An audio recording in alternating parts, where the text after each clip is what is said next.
getting rid of the ease of access to guns and to weapons, that's something that is extraordinarily obvious to me.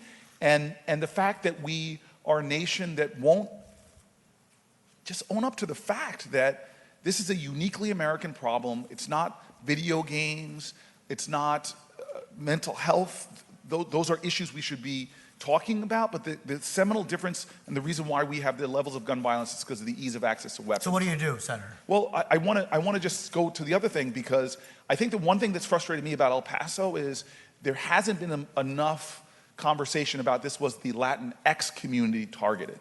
And so white supremacy and attacks on Latinos, this is something else.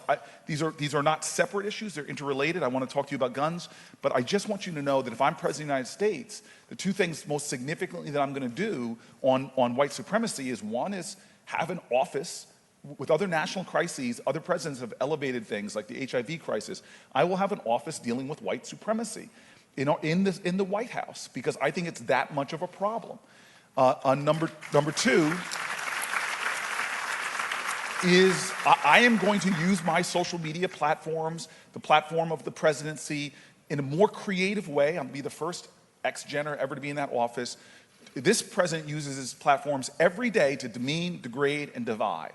I will see, my book's title is United. I will see every day, my challenge is to inspire civic grace, is to let people understand the truth of who we are, have a more courageous empathy for one another, not the impotency of empathy we often see in our public spheres, to understand each other more. And the Latinx community is a vital part of our nation, and we should be having far more public conversations about that.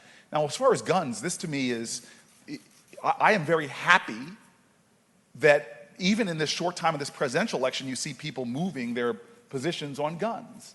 I'm happy now that something, when I put it first out, it was criticized by other people in the field as going too far. That's gun licensing. That if you need a license to drive a car in America, you should have a license to buy a gun, to own a handgun. And by the way, over 80% of Americans agree with me. And the states so you're just instituting a federal license? One of many things that we could do that are in an evidence-based manner we know will drive down shootings dramatically. Connecticut did it, 40% drop in shootings, 15% drop in suicides. But this is more than just what the plan is. We've had a whole lot of elections, hello 2016, where the person with the best plans and the best policy doesn't always win.